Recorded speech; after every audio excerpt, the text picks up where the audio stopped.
2012 is now over, and guess what? It's 2013. You wanna know what else? There's gonna be more games coming out.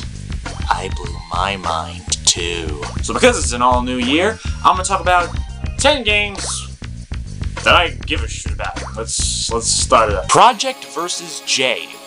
First Project Cross Zone, and now Project vs. J.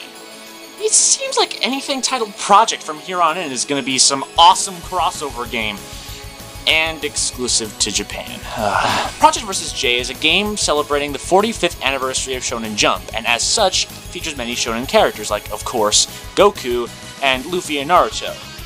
Nothing else has been confirmed 100%, although it has been announced for the PS3 and PS Vita, and will supposedly hit shelves within 2013, but again, only in Japan so far.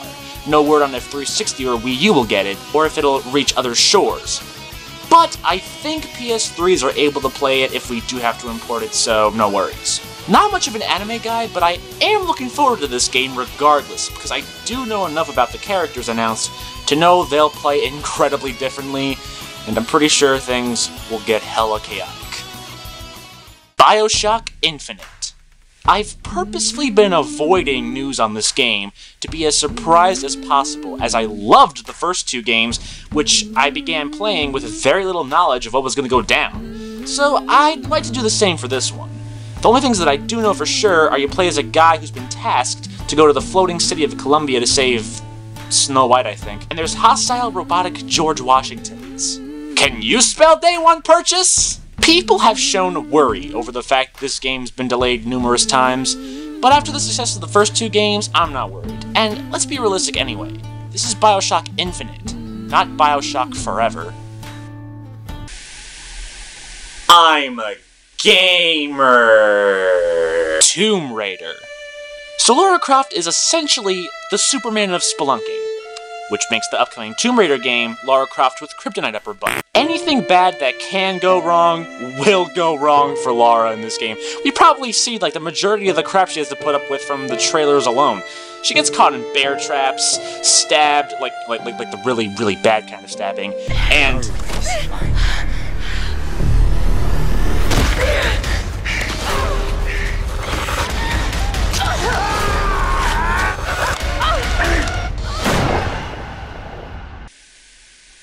tickled.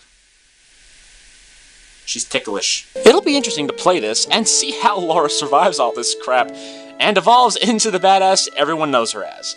And to see how long it'll take before we take a sledgehammer to our suspension of disbeliefs and just go, okay, how the hell did she get out of insert X or Y here, whatever.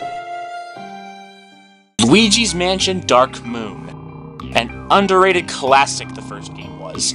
Bit on the short side, yeah, but Luigi's Mansion was definitely one of the GameCube's finer titles. The sequel looks to expand upon that game, with more mansions, assumingly all themed and plausibly sized, more ghosts, and more overused Ghostbuster jokes than you can handle! The only question I have is, what does the title Dark Moon mean? And the game takes place at night, of course, duh, but it can't only mean that. Unless... Ghostbusters! In space! Okay, I think it'd be cool, huh? Deadpool. After Marvel Ultimate Alliance and Marvel vs. Capcom, and even before then, it was noticeably odd how Deadpool didn't have his own game yet. Yeah, I don't read comics, but hell, even I know who Deadpool is, and I'm pleased he's finally starring in his own title. Now, this game will either be really, really good, or really bad. I don't know, it seems like one of those games. On the one hand, it's being developed by High Moon Studios, the team behind the recent Transformers games, and a personal guilty pleasure of mine, The Bourne Conspiracy. On the other hand, it is possible they could go way too overboard with the comedy or violence without finding a solid balance. How far is too far is up for debate and ultimately up to the individual playing the game, but we can all agree on one thing. Bouncy houses, yeah! Tom Clancy's Rainbow Six Patriots. Not a Tom Clancy guy, but I'm interested in this game because the terrorists in this game are American. Not Grenada! It's America. For once. No gameplay has been shown last I checked, except for a conceptual trailer, and the fact that several important people are no longer on staff, and that it might not even be released in 2013 at all, and instead might move to next-gen systems. But all I ask Ubisoft is, try and hurry up. Please? The only other game I have to turn to when it comes to somewhat acceptable terrorist plots is... Please hurry up. Pokemon X and Y. I'm not gonna give any reasons for this one, because it's Pokemon.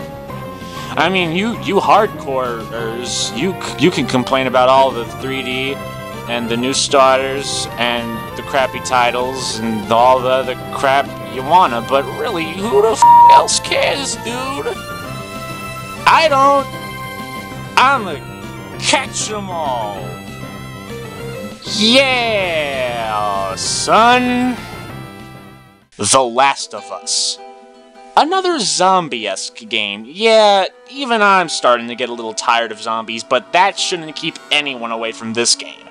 This is one game I'm going to purposefully not tell you anything about here if you haven't seen a trailer. Other than the fact that Joel does a lot of...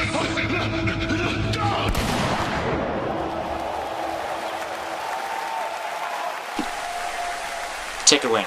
Instead, I'm going to direct you to a trailer or two. And by direct you, I mean I'm going to tell you to go find some trailers yourself. After you're done watching this video, of course. Super Smash Bros. 4. A trailer. Yeah, I'm obviously not expecting a full finished product to come out this year, but I have this game on the list solely because I want at least a trailer, Nintendo. The only reason you got a pass last year was because Sakurai was busy with Kid Icarus Uprising, and that game was badass. I did a whole crappy review on it, but by now he's had at least a whole year to get at least a concept down. There's got to be some mention, even if not a trailer, at least some kind of worthwhile mention at E3 this year. Although a trailer would be nice. I mean, remember E3 2006?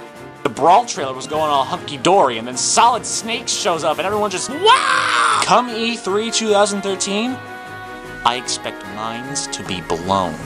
And not a freaking close out to your show like Nintendo Land. I mean, come on, and that game ended up being good anyway, but it's not the way to end your friggin' show!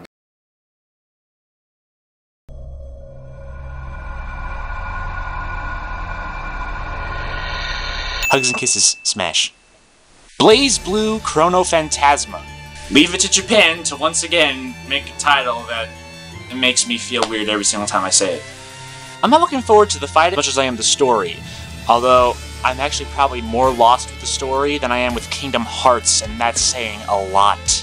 I also would love to know who the 3 new characters are. There's rumors that supposedly Amane or Azrael are Bang Shishigami's master's son. And supposedly some horrible, horrible shit's gonna happen to Tsubaki, and Hosmo will still be a dick. It's okay, Chris, you still like other games other people like. It's okay. Gonna be all... No, you're not. And that's the games that I'm looking forward to most this year. Now, if you didn't see a game on here that you're more anticipated for, calm the hell down. Either it just didn't fall in my top 10, or I actually don't care. But there's a lot of games, like, most notable, I know you guys, Grand Theft Auto 5. I'm not too crazy about it. I'm probably going to pick it up day one, but I'm not just as crazy for it as others. And then there's probably like 1 or 2 more games that I didn't mention that people are going to be like, oh, why didn't he bring those up? Just because it's not on this list does not mean I'm not excited for them. It just didn't fall in the top 10, so shut up. I shouldn't have to say this, but my expectations for you puny folk,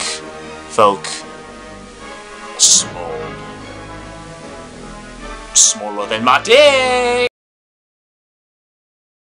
Wait, no, that was a terrible note to end this video on. Oh man, those are our favorite videos! No, we love videos set to melodramatic music and slow motion. We love videos with boobies!